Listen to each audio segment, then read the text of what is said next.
Hello and welcome to all of you in my channel Education and Learning Blue Chip Finance.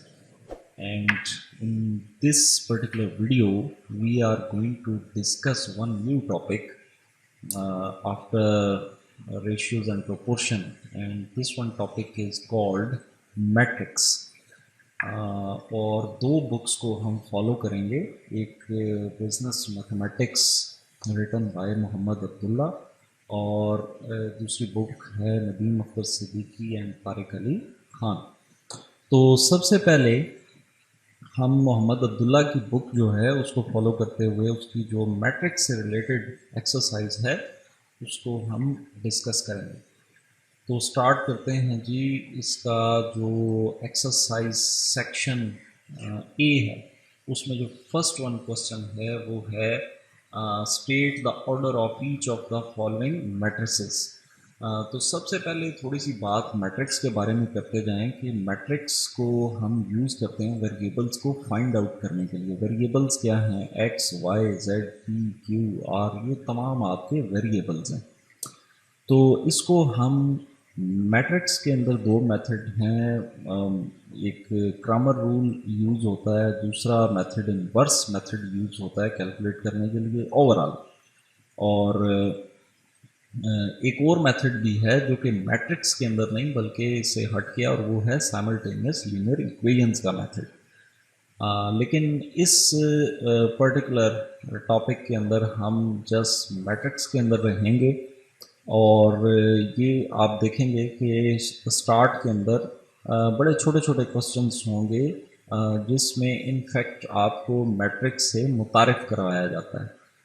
यानी कि आपकी matrix के साथ now how करवाई जाती है और आहिस्ता आहिस्ता हम इस टॉपिक को बढ़ाते जाएंगे.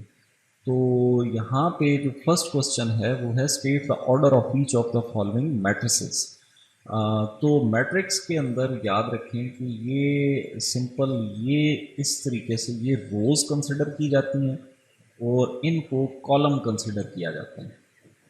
तो यहाँ पे अगर फर्स्ट मैट्रिक्स को अगर आप देखें तो इसमें दो रोज़ और तीन कॉलम्स हैं. तो to rose and three columns, so order is 2 multiply by 3. Second one में 3 रोज़ हैं और 3 ही कॉलम हैं, तो इसका जो ऑर्डर बनेगा वो 3 मल्टीप्लाई बाई 3 है. इसी तरह जो सी है उसके अंदर आपके पास 3 रोज़ हैं और 4 कॉलम्स हैं, सो ये बनेगा 3 multiply by 4. And similarly in D case there are 4 rows and 3 columns, your order will be 4 multiplied by 3. तो इस पहले पर्टिकुलर क्वेश्चन में आपको ये समझने में मिला कि इसका ऑर्डर कैसे लिखा जाता है, तो रोज और columns. Second question, right the general 2 multiply by 2 matrix using double subscript notation. तो डबल सब्सक्रिप्ट नोटेशन क्या है कि आप एलिमेंट्स की जो नाम है वो भी लिखें और उसकी जो लोकेशन है उसके बारे में भी बताएं. तो 2 बाई 2 का मतलब ये हुआ कि अभी इधर से आपको मालूम हो चुका होगा कि इसमें 2 रोज और 2 कॉलम्स हैं. सो इसका मतलब है कि अगर 2 रोज और 2 कॉलम्स हैं तो इसमें एलिमेंट्स की तादाद होगी 4. 2 मल्टीप्लाई बाई 2 इक्वल्स टू 4. अच्छा, तो यानी कि 2 रोज़ और 2 कॉलम्स, तो आपने 4 टाइम्स ए लिखना है और यहाँ पे इसकी नोटेशन आपने लिखनी है A11 और ये A12, इसी तरह A21 and A22. What means A11? 11 means first row, element of first row and first column. A12 means element of first row and second column. A21 means element of second row and first column, and similarly A22 means element of second row second column. So ये आपका double subscript notation के अंदर 2 multiply by 2 matrix है. इसी तरह अगर ये आगे बढ़ता जाएगा तो अगला A13, A14, A15 ये बढ़ता जाएगा. इसी तरह A22, A23. अगर नीचे थर्ड रो भी होती तो हम कहते A31, A32, A33 and so on. Third question, write the general 4 by 4 matrix using double subscript notation. तो यही मेथड है.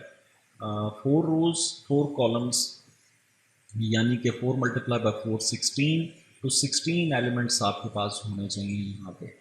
सो 4 रोज and 4 columns. So 11 12 13 14 21 22 23 24 31 32 33 34 and similarly 41 44 40 42 43 44। और ये मैं पहले डिस्कस कर चुका हूँ कि ये बड़ा इजी है इनको समझना कि ये हम कैसे लिखते हैं। जैसे फॉर एग्जांपल इसको देखें, A33 which means element of third row and third column, तो ये आपका आ जाएगा A33। Similarly A44 means element of fourth row and fourth column. The next question is that if A equals to 143225 and B equals to 652611, find A plus B, B plus A minus B and B minus A. It is very simple question। ये first case आ गया आपका plus और minus का, तो बड़ा आसान है कि एक मैट्रिक्स का जो एक स्पेसिफिक लोकेशन के ऊपर जो एक एलिमेंट है, दूसरे मैट्रिक्स के अंदर सेम उसी जगह पे जो एलिमेंट है उसको आप एडअप कर देंगे तो वो A प्लस बी बन जाएगा, और इसी तरह अगर आप माइनस कर देंगे तो वो A माइनस बी बन जाएगा। सो अगर हम A प्लस बी कैलकुलेट करना चाहें तो 1 plus 6, similarly 4 plus 5, 3 plus 2, 2 plus 6, 2 plus 1 and 5 plus 1 and that should be equals to A plus B. और इसी तरह अगर B प्लस A आप करेंगे तो वो जस्ट ऑर्डर को रिवर्स करना है, बाकी चीज़ वैसे ही है। 6 plus 1, 5 plus 4, 2 plus 3, 6 plus 2, 1 plus 2 and 1 plus 5, that should be equals to B plus A। और इसी तरह जिस वक्त आप माइनस करेंगे तो जस्ट आपने साइन चेंज कर देने हैं। For example A minus B, so 1 minus 6, 4 minus 5, 3 minus 2, 2 minus 6, 2 minus 1 and 5 minus 1, that is equals to A minus B, and similarly we can calculate B minus A in the same process. Question number 5 is that if A is A plus B, B minus C, minus C, A plus B, A plus C and B plus C, and B matrix is equals to this one, minus A plus B, minus B, C, B plus C, minus A and minus C. Find A plus B and A minus B. So we just simply add up these elements, same elements. For example, ये कौन सा element है A11, ये कौन सा A12, ये है A21, ये है A22, A31, A32 and similarly A11, A12, A21, A22, A31, A32. So A plus B, which means A plus minus A plus B, and it is written here A plus B plus minus B, which is written here B minus C plus C, ये यहाँ पे लिखा हुआ है, और minus C plus B plus C, ये यहाँ पे आ गया A plus C plus minus A, ये यहाँ पे आ गया, और B plus C plus minus C, B plus C plus minus C, और ये आपका बराबर आ जाएगा A plus minus A plus B, ये आपका इक्वल्स टू B आ जाएगा। और इसी तरह आपका A प्लस B और प्लस माइनस B, ये आपका इक्वल्स टू A के आ जाएगा, क्योंकि plus minus equals to minus, minus B plus B cancel हो जाएंगे और आपका A रिमेनिंग हो जाएगा। और बिल्कुल इसी तरह आपका प्लस A और प्लस माइनस माइनस A ये कैंसिल हो जाएंगे और ये आपका B बन जाएगा। Similarly, plus C minus C should be cancelled with each other and result is equals to B, and plus C and minus C should be cancelled with each other and result is equals to B, and similarly plus A and plus minus minus A should be cancelled with each other and result is equals to C, और इसी तरह plus minus minus C plus C should be cancelled with each other and result is equals to B। और बिल्कुल इसी तरीके से हम A minus B को करेंगे, यानी कि इधर हमने प्लस किया और इधर हम माइनस करेंगे, तो जो आपका माइनस और माइनस है ये बन जाएगा प्लस, तो ये बन जाएगा टू, क्योंकि ये ब्रैकेट जिस वक्त ओपन होगी तो ये साइन चेंज हो जाएगा, तो ये बन जाएगा आपका 2a-b। और सिमिलरली आपका जो ब्रैकेट जिस वक्त ओपन होगी तो ये भी माइनस और माइनस प्लस b हो जाएगा और a प्लस 2b बन जाएगा। और इसी तरह अगर minus C equals to -2c, so b -2c। And similarly जो आपका -c और -c -2c and -b, so -b -2c, क्योंकि जिस वक्त ब्रैकेट ओपन होती है तो अंदर जो साइन है वो आपका चेंज हो जाएगा। इसी तरह अगर इधर देखा जाए तो ये plus A and minus plus, so A plus A 2a plus C. और सिमिलरली आपका माइनस और माइनस आपका हो जाएगा प्लस, सो b प्लस 2c। तो ये है आपका क्वेश्चन नंबर 10.5। 10.6 में find a if 2a plus 3b equals to c, where b equals to 1 to 0 4 4 0 and c equals to 3 minus 1 2 0 minus 1 and minus 1। so first of all हमने calculate करना है जी 2a 2a plus 3b equals to c। तो इस equation में पहले तो हम देखते हैं कि हमारे पास है क्या क्या। हमारे पास यहाँ पे b मौजूद है और इसके अलावा हमारे पास c मौजूद है, जबकि a मैट्रिक्स के बारे में हम नहीं जानते। तो 3b जो है, सबसे पहले b मैट्रिक्स के साथ आप 3 को मल्टीप्लाई कर दें। तो मल्टीप्लिकेशन बड़ी आसान है कि हर एलिमेंट के साथ आप उस डिजिट को मल्टीप्लाई करते दें। तो ये आपका बन जाएगा 3b।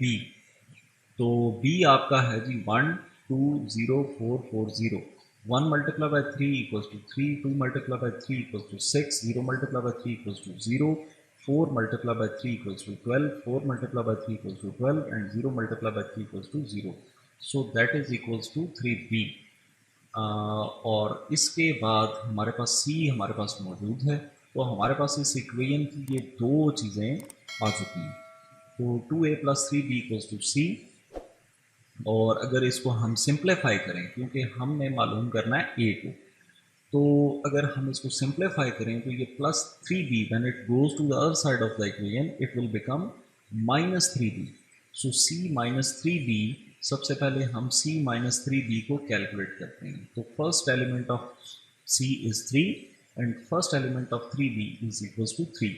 So 3 - 3 equals to 0। Similarly -1 and -6, so -1 -6 equals to -7। similarly 2 -0 equals to 2 and 0 -12 equals to -12, -1 -12 is equals to -13 and -1 -0 is equals to -1। so that is equals to c -3b। now हमारे पास c -3b आ चुका है। अब ये जो 2 multiply हो रहा है इसको हम डिवाइड कर देंगे और डिवीजन यानी कि हम इस मैट्रिक्स के हर एलिमेंट को डिवाइड कर देंगे 2 के साथ। तो 0/2 equals to 0, -7/2 equals to -3.5, 2/2 equals to 1, -12/2 equals to -6, -13/2 equals to -6.5 and -1/2 equals to -0.5। so आपका a should be equals to this matrix। Question number 7 is write the transpose of the following matrices। Transposition of the matrices simply changing the order of the matrix। आप रोज़ को convert कर दें columns में या columns को convert कर दें रोज़ में, दोनों में से कोई भी आप कर सकते हैं, तो वो ट्रांसपोजिशन के बराबर आ जाता है। जैसे ए मैट्रिक्स है 3 to 6 1 4 2 6 0 7, तो इन रोज़ को जिस वक्त आप चेंज कर देंगे कॉलम्स में तो ये ट्रांसपोज ऑफ ए बन जाएगा। यानी 3 to 6 को आप लिख देंगे कॉलम में 3 to 6, 1 4 2 is row here and when you convert it to column 1 4 2। Similarly 6 0 7 is row converted to column 6 0 7 and that is the transpose of A matrix। Similarly 3 2 4 6 7 2 when it is written in the column form it will become transpose of A matrix. Question number 8 is, if A is a matrix, what is A transpose of transpose? यानी कि आपने A matrix का transpose लेके फिर उसको आपने मज़ीद transpose करना है। तो फॉर एग्ज़ाम्पल इसमें क्वेश्चन उन्होंने नहीं दिया, बल्कि वो कहते हैं जी कि खुद आप अपने पास से ये बताएं कि if A is a matrix, तो अगर A एक मैट्रिक्स है तो उसके ट्रांसपोज का जो ट्रांसपोज है वो क्या होगा। तो याद रखें कि ट्रांसपोज का जो ट्रांसपोज होता है वो वही मैट्रिक्स होता है जिसका आपने ट्रांसपोज लिया होता है। और इसको प्रूव करने के लिए for example we are going to take one matrix here 3 2 6 1 4 2 6 0 7, and first of all we are going to take the transpose of this matrix. तो 3 2 6 1 4 2 6 0 7 को हम कॉलम फॉर्म में लिखते हैं, तो ये ट्रांसपोज ऑफ ए बन गया। अब इस मैट्रिक्स का वंस अगेन अगर हम ट्रांसपोज लेते हैं तो वो देखते हैं वो किसके बराबर होगा। तो A transpose of transpose is equals to 3 1 6 2 4 0 6 2 7 को कॉलम फॉर्म के अंदर जिस वक्त हम लिखेंगे, यानी 3 1 6 2 4 0 इज रो हियर, जब हम इसको कॉलम में चेंज करेंगे तो ये बन जाएगा 6 2 7 6 2 7, this one is equals to same this matrix. So if A is a matrix, then A transpose of transpose should be equals to the same matrix A. फिर उसके बाद क्वेश्चन नंबर 9 के अंदर है जी, find x y z and w from the following matrices.